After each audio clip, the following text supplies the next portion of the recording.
This is another episode of Remakes Reviews, which is always a tongue twister for me, so I'm glad I got it on the first try. And this episode, it's going to be The Eye versus The Eye, the 2002 Hong Kong version versus the American remake from 2008. And Linus is here if you want to introduce yourself.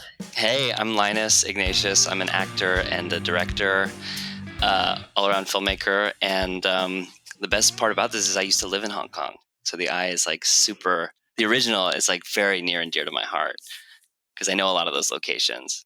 Oh, cool. Yeah, it was kind of like a happy accident that it worked out that way. Totally. Although maybe less of an accident than I thought, because when you posted about them, I was like, oh, I love The Eye.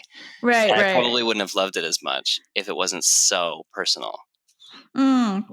Well, my post was wrong because I thought it was a Korean film, so I might have just tricked you a little bit. Yeah, I saw that. Like a lot of places online said it was Korean, and I had forgotten because it had been so many years. I hadn't seen it in so long. I'd forgotten where it was from. But I can understand because there was a wave of Korean films that got remade. Yeah. And so I get why people maybe jump to that conclusion. But like the first few minutes when you hear the language, you know. So it's funny that it's still mislabeled a lot. Yeah, well, it's Americans. They do their best. Yeah. So the general plot of both films is that this woman gets a cornea transplant so that she can see, and I guess the person that donated the eyes when they passed had been seeing ghosts and died, well, tragically, I guess I would say, after like a horrific accident that they tried to prevent. So the American version, I thought actually did a pretty good job remaking the plot without it being like completely the same. Mm-hmm. That they took like some creative liberties I appreciated, but sure. I think the original was cool just for it's like, it was more gritty. It was a little bit more believable in terms of how the characters are portrayed and their relationships and with each other. Yeah, I'm with you there. Yeah, it was interesting to notice like what places the American remake decided to really just shot for shot recreate what they had in the first one. And I think probably that was for me watching it, that was a hint of like, wow, they really couldn't have improved on this. It was already right.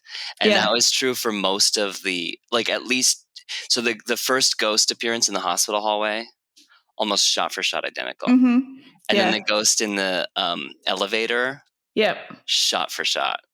A lot of the ghost scenes, I noticed, like, wow, they introduced the characters really, really similarly. Yeah. Like the ghosts were really, really similar in that aspect.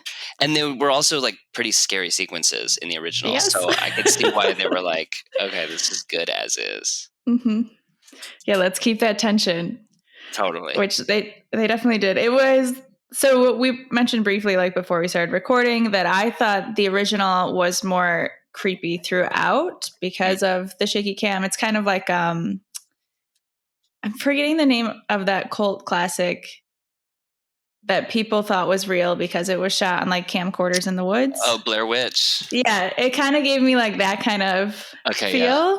Right. So I thought it was like they strung out the creepiness a lot longer from scene to scene too. And then the remake, I was more like jump scared, but not long-term tense in scenes. Sure. Yeah, I feel like some of that, because, I was sort of being analytic when I watched the remake because I hadn't seen it yet. And I had already rewatched the original. And some of that I think is in sound mix too. Just like, the American remake, the sound is so produced. It's such a robust feel and tone the whole way that it's like, even with my eyes closed, I would have been jump scared, I feel like. Yeah, they have like the thin violin. Oh, full on. Like, oh, okay, it's coming. And I actually knew when to turn down my volume because I knew it was coming. Oh, nice. Yeah. Yeah. Yeah. I was actually surprised, like the ghost sequence where in the remake when Jessica Alba is in the Chinese food restaurant. Right. That was completely changed. I expected that because it's another ghost sequence to be like the others where it's really similar. And then I was like, wait, the shop doesn't exist anymore. Okay, this is an interesting element that they changed. Yeah, twisted. And actually, I have that sequence in the original is one of my favorite, and part of that. So I spent like 7 years of my childhood in Hong Kong, so I absorbed a lot of like local culture attitudes towards ghosts and death, and I feel like I have some helpful insight for some of that stuff. Lay it on us. So there are little you see it in Chinese restaurants sometimes, but like so many establishments when I was growing up just had little red sort of offering setups. It was almost like a mini shrine or an altar. I remember when I was a kid, I thought I could like shrink down and go inside because it felt like a tiny shrine. That's And cute. And I actually don't fully know what those were for. My idea was like ward off bad spirits, but I have a bit of a better understanding of like when there was actual death. There's a common belief that the ghosts are they kind of move on to this other plane, but they don't have material belongings. They're hungry, and they don't have food. They don't have water. They don't have money. So so these hungry ghosts. So like in actual temples in Hong Kong, there are often these kind of 1 foot high wooden barricades when you walk in, because the belief is that like hungry ghosts can't step over those. Oh, interesting. And not only that, but often on the beach, you'd like smell burning, and there would be these big kind of like oil drum trash cans that were filled with like that were set on fire, and people were throwing paper money into the fire. And so the belief was that when you burn offerings, they actually go to the dead. So they sell in the stores, they sell these like packs where you can burn a paper cell phone, or you can burn like paper like luxury items, because you want your deceased to like have all of the bling on their way to the next realm. So when the kid loses his report card, and then later you just get one shot, but the grandmother's burning a report card, and that's for him. Oh, I didn't catch that. Yeah. Interesting. Okay. And then when she arrives and she starts licking the window, not only is it like the hungry ghost and she can't eat and she's desperate for it, but also like I've seen that imagery of the long-tongued kind of dead figure a lot. So anyway, long story short, my feeling with this, I used to be really into like the original Japanese Ring, and also Ju-on, the original Korean Grudge. And my feeling with a lot of these is that like there's a really rich folklore that exists in countries that are not America, that have been around for like long enough to have mythology and folklore. I mean, we have mythology, but it's new, it's different. So I just feel like sometimes those movies have this, maybe it's that creepiness factor you're talking about, where there's this like deeper imagery that's unsettling, that in America you just kind of have to rely on jump scares because you can't play on that as much. You can't lay that deep foundation. That's my feeling. I mean, I totally buy it. So yeah. And I am wondering, there's like a scene towards the end, which there's going to be spoilers, so we may as well just get through there. I'm wondering if it's like culturally different in how they made the films, because I'm not really sure how like families from Hong Kong would react towards like suicide, and for the mother to not have forgiven. Well, she's from Thailand, the character in the original. Yeah, she's from Thailand. Yeah, Bangkok. So I'm not sure if like parents in Thailand, if they would like forgive their children or not. But it seems like the American version, it was like a much quicker turnaround where the mother really struggled in the first to like forgive her daughter. Right, that's a good point. But in the American remake, it's like the mom had wanted to forgive her, she just didn't know how, it seemed. Yeah, it's true. Actually, I don't know much about like Thai perceptions of suicide, but it was interesting because the kid with the report card also has killed himself, and that sort of spiritualist, the spiritual counselor, or maybe he's an exorcist of some kind. He wears the yellow robe at one point and tries to exorcise that's what I had was like, is his job an exorcist? I'm not totally clear. Priest type? Yeah, he's like some sort of spiritual cleanser, but I'm not totally clear the details. But he does say to them that suicide is a sin. Okay. And I was surprised to hear that because that sounded so Judeo-Christian to me. You know? Yeah. But I guess if all religion is kind of the same at some point. There's like an origin. There's like a cradle of life for all religions. Right. Yeah. That they pull from. Do you think that the original as a whole was better than the remake? So much better. I mean, I did really try to balance myself and focus on things the remake did better. And I think there is a list of things the remake did better. So I'm not going to be like an extreme purist. Yeah. But I just like I found that so much in the American was really, it was way more character driven. That's not a moral assessment. That's just how it was. And they tried really hard to add like a lot of interpersonal roller coaster rides, especially with the romance and with her and her sister. And some of that just was so overwrought to me. I was like, I don't understand why this is happening. It doesn't feel motivated. I don't buy it given the casting. Right. So I had a harder time investing in the remake.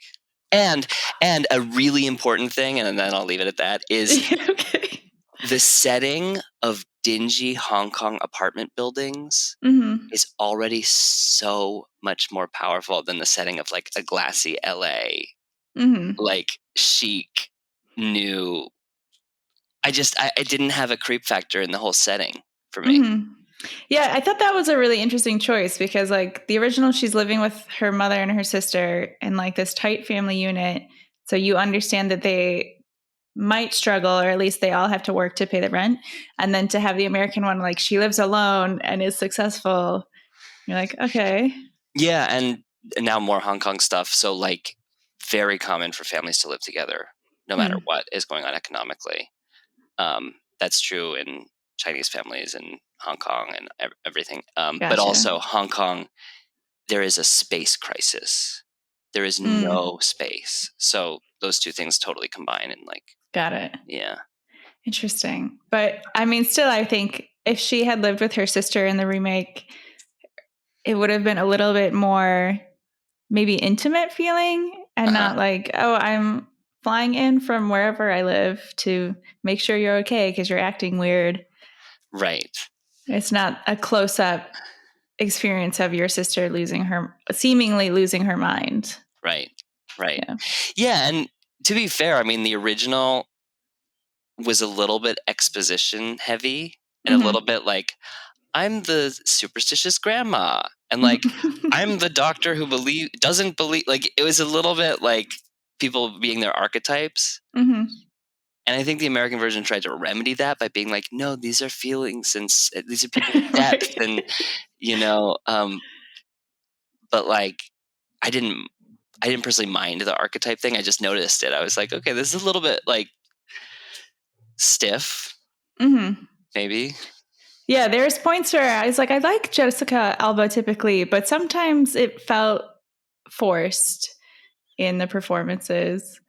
Did you think that when she was in the Chinese restaurant?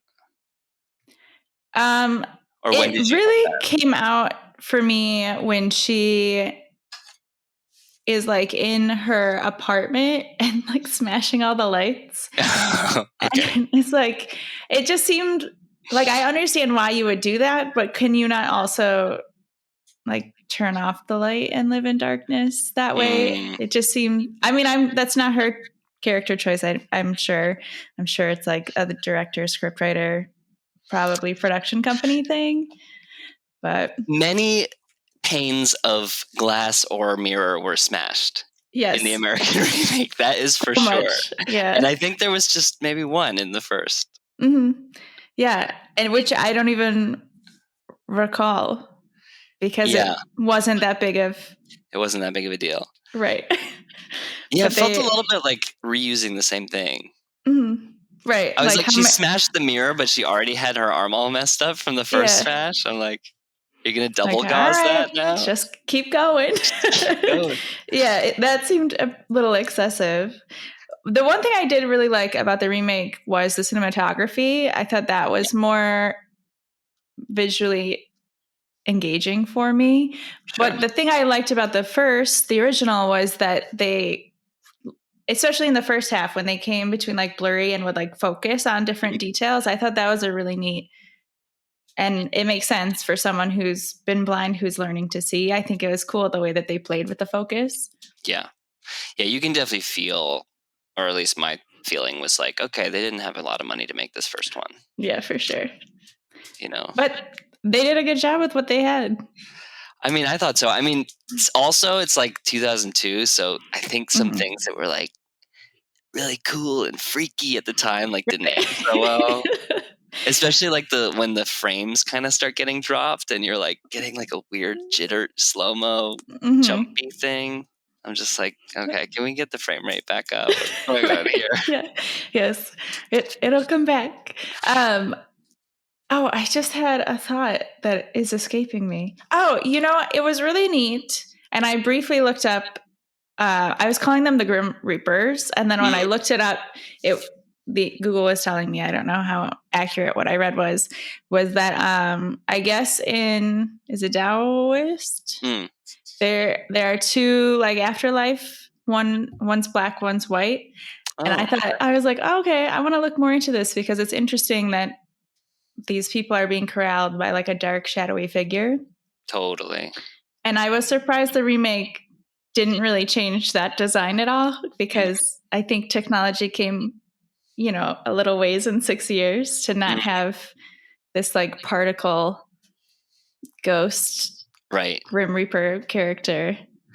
Yeah, you just reminded me actually. I don't know so much about the dark and the light afterlife, but I do know that Taoism has a thing about like the more painful and violent your death is, the more you'll be stuck on this earth, like trying to sort of find your way, like you get stuck. Yeah. But the other thing that I forgot to mention earlier is that there's a thing about ghosts eating candles. Oh, with the little kid as an offering. So that was such a cool, weird detail, and even not knowing that when I saw it was still beautiful. Like it's just unsettling. Yeah, it really was, because I didn't know that, and I was like, the kid is eating the candle. Like, why? It's freaky. Yeah, it really is. And I thought it was chalk at first, and I was like, where did he find chalk? Like, it's his school. Yeah. And then I saw, oh, it's the candle. But yeah, the shadowy guy. Okay, there was a shot in the original when I was like, that is just a tall dude in a turtleneck. Oh. I was like, you are showing your cards a little too much here. I can see the lycra. That's funny. It was when he was taking away Ying Ying, the cancer patient. Oh, yeah. Yeah. I thought that was a nice character to have in both films, that, she makes a young friend in the hospital, and it makes it a little more heartbreaking because we learn what happens to the kid. She doesn't make it. Totally. But yeah, and the setup with the photo not being her is brilliant. Mm-hmm. And I think they did a much better job in the original with that, and revealing that who she sees in the mirror is not her own face. Right. I think the remake, it was like, oh, I know it's coming. Yeah. And now you're showing me, confirmed. Because the remake front-loaded the flashback. Mm-hmm. Like, I loved in the original the black and white flashback where you're with her in the village. Mm-hmm. And it's this sudden thing that you were like, whoa, this is new information. Right. Which to me gives the movie rewatchability. Mm-hmm. Because then you're like, watch it again and you're like, oh, the chair with the light and the room, and okay.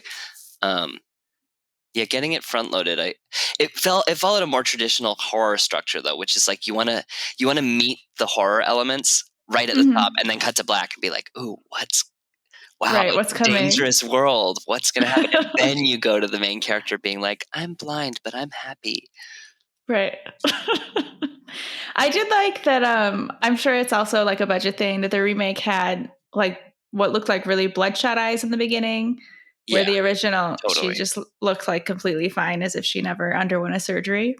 I agree. That red was pretty like it made my skin a little crawl. Yeah. So it's like, ooh, she's recovering. So I get it. Yeah. I also think like the interpersonal relationship between the lead and the doctor love interest in the original was much sweeter because he wasn't a jerk to her over like ghosts. He just went from not believing to maybe I believe you. Let's figure it out.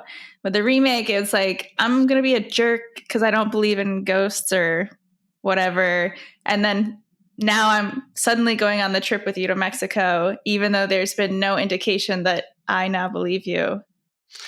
No, I mean, I was like, why is he a bad boy asshole? Right. Like, that is He's a supposed to completely. help people. He's like a psychologist. Like, yeah. what psychologist would be? Firstly, I kind of thought he edged into like abusive territory at times. Mm-hmm. And I wasn't feeling like, oh, the movie is trying to show us that he's being abusive. I felt kind of like it was like, oh, men just like get passionate and are brooding. Right. And they need like women to show them how to be more sensitive. Like, it did not feel like the messaging was like correct. That's classic, like American cinema relationships. I was so angry.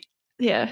But the original, it jumped very quickly from like, oh, I'm going to work for you. It almost felt like he was flirting with her sister at first. Mm-hmm. And then suddenly he's talking to his uncle and he's like, I need information about where the eyes came from. And the uncle's like, did you fall for your patient? Right. And you see him be like, yes, I did. And I'm like, Right. wait, I literally was like, are there scenes missing? Like, where is the scene where they actually interacted? Mm-hmm. Yeah, Like, she met him and he was going to teach her how to read. Yeah. And then, yeah. But then the remake did have this, like, I'm going to show you the world and beautiful balloons, and that's a pineapple. And right.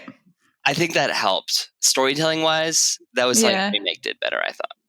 But it was still weird that he's like, I'm helping you in my job's capacity, but if you tell me that you're seeing things that aren't real and those aren't your eyes, I'm going to lose my mind. Yeah, like I'm going to fucking yell at you. yeah. What? yeah. And it's then so they chase you into the Chinese restaurant and say, no, you're not. It's not right. real. And then she's going to grab his face and go, you're real. I'm like, you're trying to make this be like a cute moment and like a really fucked up moment at the same time. Yeah.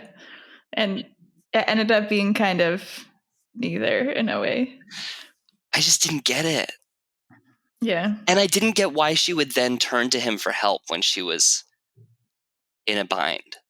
Mm-hmm. Right. Like your sister also doesn't believe you, but your sister's a lot more kind to you. So maybe you can convince her to go on that journey. And she has like an apartment full of neighbors and friends who clearly love her, which we didn't in the first one. She's very isolated. Mm-hmm. And in the remake, it's like, oh, you're my upstairs neighbor, Kathy. Like, how can I forget? So I'm like, call Kathy. Kathy will take you to the hospital. Someone will help you. Yeah. right. It was interesting. So the original, it was neat that, so like the Chinese food restaurant scene where she meets someone who also sees ghosts. Right. That was a cool moment that was unexpected. Totally. But in the remake, they didn't do that. Instead, they had the mother of the boy that committed suicide somehow recognize that like he's around. True. Which I enjoyed, but if it wasn't in the film, I wouldn't have missed anything. Yeah. Right. I mean, I was asking myself when it happened, like, okay, why is that there? And I feel like the thing it changed is like now Parker Posey has to deal with this maybe being real. Right. But I'm also like, they did nothing with that. They didn't. Right? That's true. But I'm also like, wait, Parker Posey, like, she's such a funny bitch. Mm-hmm. And I say bitch lovingly, like she's really good at being cold in a way that makes me laugh. Mm-hmm. So it's really, I don't know. It was a hard sell for me getting into like concerned sister. Yeah. And I love her. This is not talking her down. It's just about like where you choose to place her in the story. Mm-hmm. Also, okay, this might be a reach, but those first few scenes when you meet the sisters, I was like, they are really touching each other a lot and getting really close a lot. And if I had the sound off, I would think they were girlfriends. Yeah. Was that just me? Maybe because I didn't notice it at all, but maybe they were just trying to like. You're just used to it. Maybe I'm just like, oh yeah, friends, lovers, sisters, it's whatever. It's all the same. Yeah. My guess is they were trying to really sell us on these people care about each other, and so they tried to do that in the blocking, but I didn't. Right. I don't know. It felt awkward to me. I mean, yeah, I guess if I would have caught it, I would have been like, that's an interesting relation. I guess probably like the major difference is that the remake attempted a happy ending. I was just about to ask you what you thought about that. I really like when films do not end in like this neatly packaged happy ending because we see it all the time. So I really like that the original is like much like the person she got her eyes from is trying to prevent this massive tragedy, but no one's listening. I thought that was a really great way to end the film, because why would people suddenly believe someone banging on your car window to get out? I would just think that person's crazy and possibly wants to harm me. Like, I don't know, right. But the remake, I mean, it's interesting that they chose to do it the other way. It works because they say the bus is going to explode. Right. But if they didn't have that big of an element to try to use, then I think it wouldn't have worked at all. Actually, hearing you talk, I was like, yeah, of course they needed to like have a terrorist threat. That's how you're going to convince the Americans. Right. But then I was also, as I just thought that, I'm like, wait, they're on the Mexico side of the border. Why is everybody white and American? Oh, I didn't think about that either. I hadn't either, but right, it's like a blonde mother. Right. Or like, I didn't think about that until just now. Because of a car chase, which of course, like, you got to fit a car chase in there. You got to. Of course, on the American side. Right. Yeah. So, yeah, the ending is interesting. And I actually think there's something about the remake that was smart with the ending, which is not to say that I preferred it, but I think there was something they did well, which is that the whole setup of the film is like about breaking the cycle. Like, how can you set this painful spirit free? You have to break the cycle for her somehow. This one who was never listened to and called witch and whatever. Right. And in the remake, it was really clear to me, the cycle was broken because you got to do what she never got to do. And in the original, I wasn't sure. It felt like maybe, okay, the cycle is broken because now she's in love with the guy. Or like maybe the cycle is broken just because she got to empathize with it. Didn't, and maybe it's because I'm like very American the way I think. It didn't quite answer that question for me. I think I didn't question it. I was like, of course, no one's going to believe you. And if she didn't damage her corneas again, she would continue to suffer. And like, that's now her fate in life. Oh, so for you, the cycle wasn't broken. It just, she's lucky that now she's blind again. Right. In a way. Which is like a weird, thing to be lucky for, but compared to seeing ghosts. Yeah. Well, seeing definitely created more problems in her life than it solved. Yeah. And she seemed to not want to see. Yeah. I mean, hey, now she gets to participate in the violin recital again. Yeah. Oh, that confused me because it seemed like in the original she was like, didn't the conductor make fun of her for being tone deaf? And she seemed like she wasn't good at violin at all. Yeah, he called her like Miss Tone Deaf. Yeah. But then at the end of the film, it seemed like she was really good at violin. It did. So, or at least really passionate. Right. Yeah, I wasn't sure. Like, is her becoming blind again make her better at violin? I wasn't sure what to do that either. My only attempt to explain it was like, oh, Miss Tone Deaf is a joke because she's actually the most talented one. But that requires a lot of sarcasm or. But that requires a lot of like reading in. And maybe it's more clear if you understand Chinese and it's Maybe. tonal thing, or Cantonese. Yeah. But another interesting thing, and I don't really know what to make of this, but once they get to Thailand, the doctor is speaking in Mandarin to the Thai doctor, but she only speaks Cantonese. So there's an interesting, like, maybe class thing that's happening with language there that I feel like if I really understood better, I'd know what they were trying to say with that. But I was picking up on that. Like, okay. That's interesting. Because Mandarin would be more likely to be spoken by people elsewhere. I mean, it'd be like somebody with a really strong Cockney accent. Right. It's more of a dialect than Cockney. It'd be like, I don't know, it'd be more than that. But so I don't know. I thought that was kind of interesting. I thought it was interesting in that scene that the nurses or the intake people are first saying like that doctor doesn't exist. Yeah. And then he's walking up the stairs nearby and they're like, "Oh, doctor, come here." Oh, you meant that Dr. K. Right. That was really weird. Yeah. And I was like, I don't know if I missed something here or if it's just because like the hospital's kind of creepy. So they're like, if we pretend he doesn't exist, then the audience will be confused. Like it was a fake out?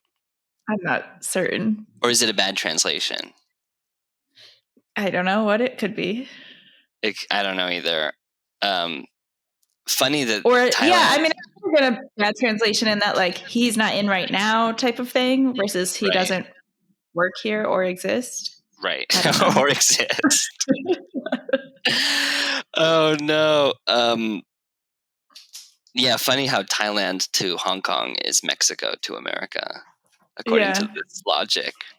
I was curious if they were going to do just like from LA to another US city, like, from LA to Reno, but no, let's drive 15 hours down to Mexico.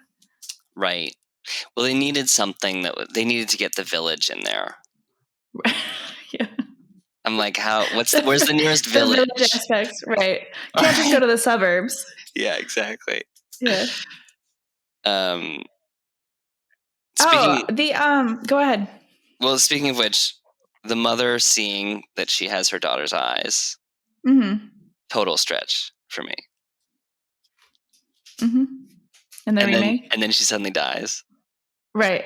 That was confusing. And then the white asshole is ordering everybody around when there's literally a paid medical professional there who would probably be the one to say, like, protect her head. Right. I'm just like, you're just giving this white, handsome jerk, like, power. Well, he has to be a hero. I thought it was interesting, the differences in the ways that the films resolve like the original eye owner's story, because they were very, very dramatic in the remake with her like cradling the previous person's ghost somehow, right, and like sort of saving her from being hung. Totally. But I thought it was very cool in the original and very creepy that every night at the same time the ghost hangs herself. I think that was elaborated on more. Yeah, and well, don't you feel like in the original it was not even totally clear what happened in the resolution? I'm like, because she goes up, she's doing the thing, she's watching it all happen, and then she goes and she's like, you have to come up, she's gonna do it. And then she goes up and the suicide is happening again, but then the guy next door, the doctor, comes in and he sees her peaceful in bed. Right. So I'm like, it's all happening while she's sleeping. Is this like a smoke screen? Is this like the spirits have like a fake projection of what's happening to protect, because he's not one of the chosen ones? Right. But then it turns out she's the one that's hanging. Right. I don't know what that was. I went with it, but I was like, yeah, go for it. I took it as like a sort of dream sequence. Like she's having this nightmare while she's sleeping. And like resolving things, and like dreams are also a different spiritual plane, I guess, to some extent. So resolving it in this middle ground. Oh, so it's like a Mulholland Drive moment. But maybe that's just for me. I missed that. I think that's actually plausible, but I was like, no, it has to be real. He's the one who doesn't see. Right. But I hadn't thought of that. That actually makes sense. Okay. Yeah, and then the remake was just like, I've got to smash this pipe so that she comes down and is no longer being hung. I know, that's all it took. Right. Just a nice little clonk on the pipe.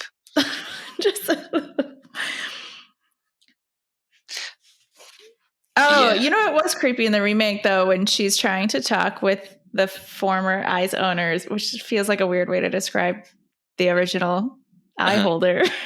Right, the donor. The donor, yeah. The bathroom scene where she like opens the eye. I thought that was kind of cool.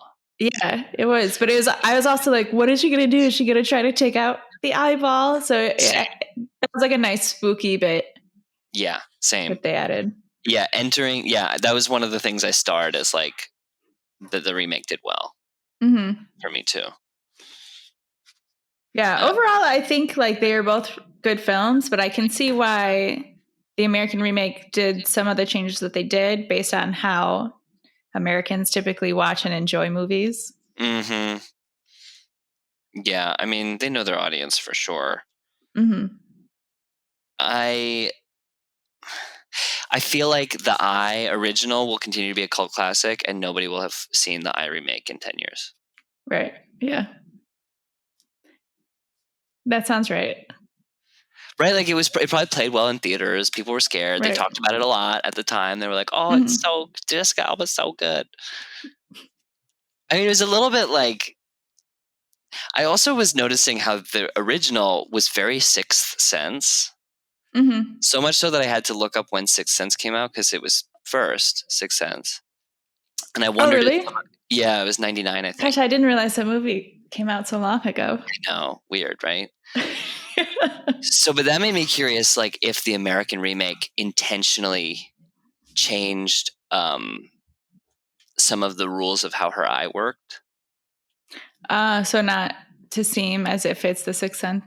Yeah, because it wasn't just I see dead people. It was like the glass is cracking and now my apartment's on fire. And it was more of like a tour de force in a way that made it very distinct from the Sixth Sense for me. Yeah, that's a good point. I don't think I would have,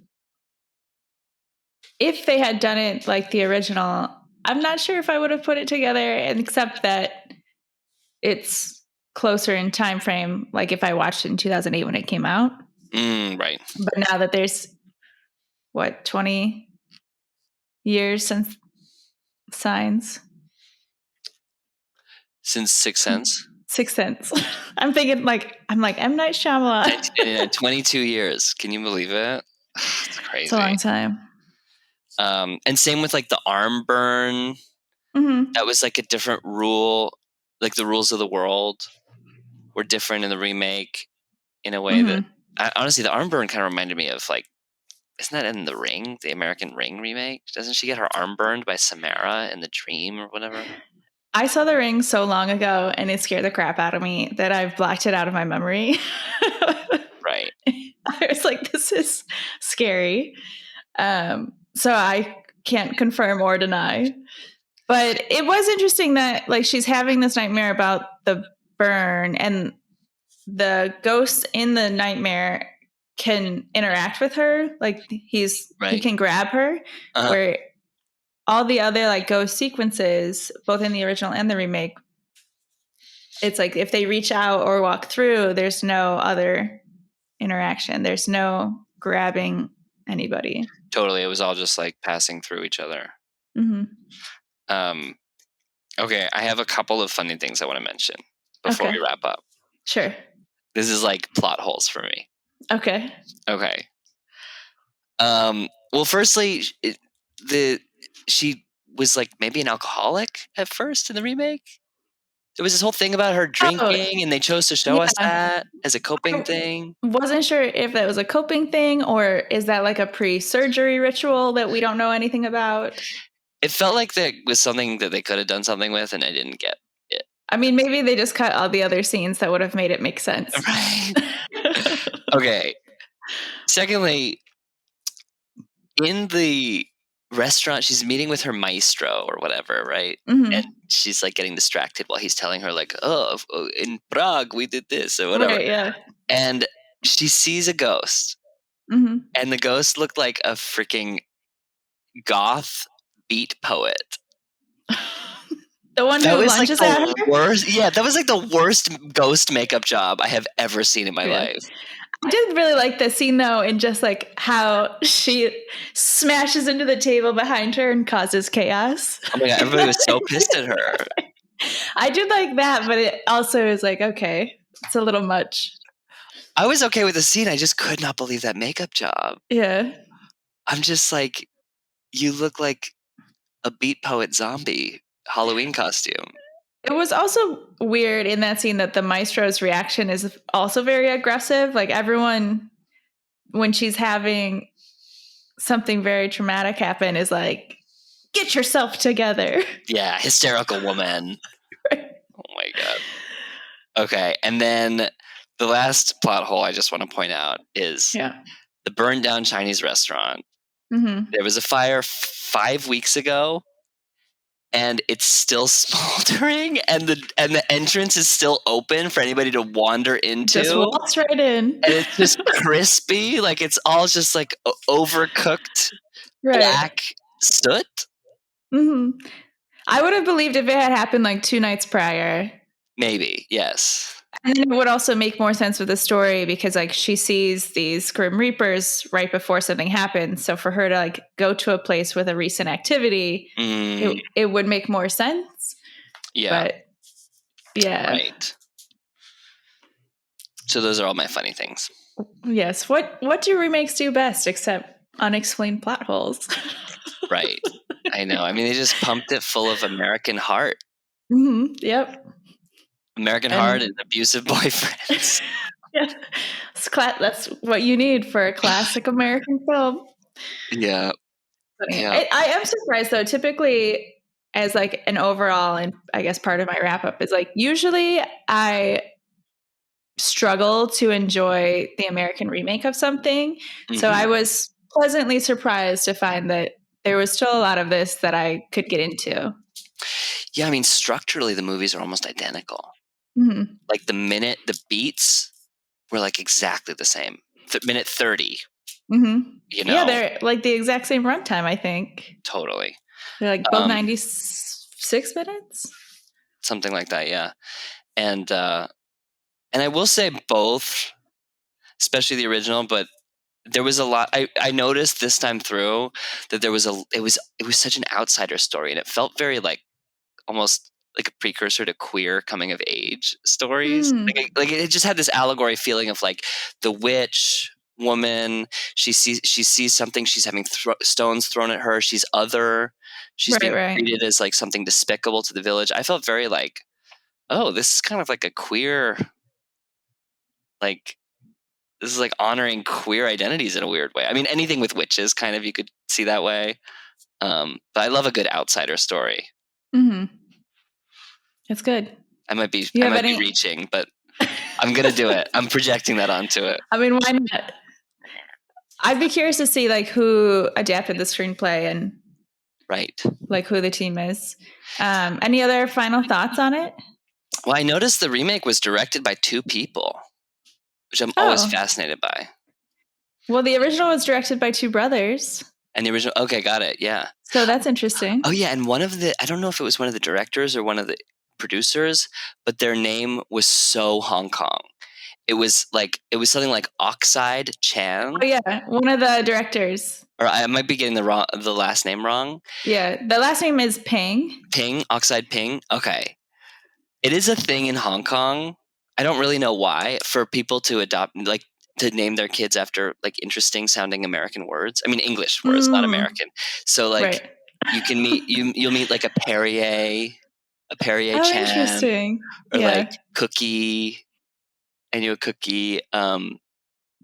Fascinating. So Oxide, I was like, this is so Hong Kong. It is a cool sounding word.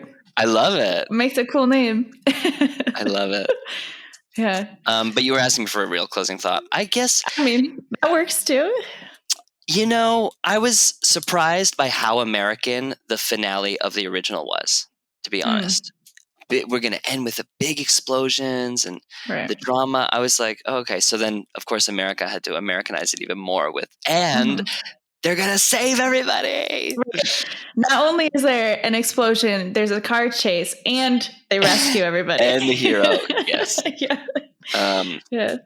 I mean, the second one knew when the first one's sequences were brilliant and they left them alone and just remade them. Yeah, which I think is a mark of a good remake, that you keep what worked really well.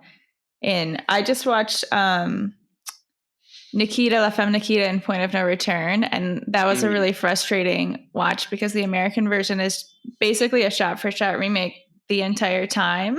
And you're like, what's the point of this if you're not going to personalize any little scenes here and there? Right. So it was nice to see this and go, okay, they took they made some choices, but left what worked really well in. So yeah. And my open-ended closing question for myself really is like, what is American mythology? Like, I'm thinking about what are American horror movies that I like, and what is the deeper folklore they're playing on? How do they make it get under your skin?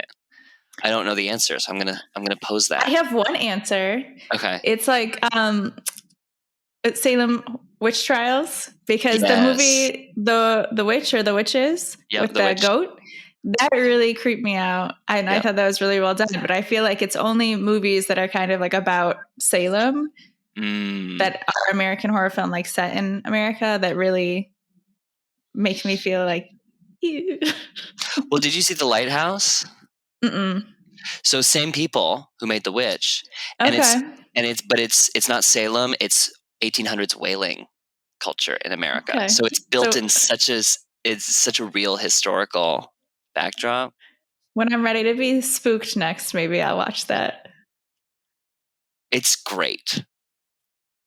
I saw that it got great reviews. It's just like I always have to prepare myself emotionally to be scared. So you really you dug your own grave with this one. But you know, what's 2 out of like 20 movies? It's a reasonable number. Yeah, you can suffer for about that much. Yeah. All right. Well, do you want to share how people can find you? I'll put it in like the description box if you don't want to have to spell anything out, but you can also do that. Yeah. Well, my Instagram handle is Linus Ignatius. That's LINUSIGNATIUS. And I actually have a short film out called Mass. It's on Amazon Prime right now and a few other platforms. Oh, cool. But it's called Mass. So if you type in Mass Linus Ignatius, you'll find it. It's 10 minutes short. I'm really proud of it. Not a horror film, but definitely psychologically twisted. Bit of comedy in there too. Okay.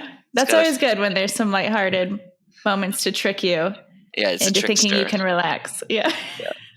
Cool. It's a shadowy, turtle-necked trickster. Right. Trickster. Yeah. Inspired by the eye. No. Exactly. Thank you, Tuesday, though. This is so fun. Yeah. It's nice to be able to just like watch different films, and I realize how many of our American movies are not original. Totally. And some of them don't even give credit. Yes. We can get into that another time. Yeah. But cool. Thanks for hopping on with me. I think this was a fun one. Totally. And thanks for making me rewatch these. These were awesome.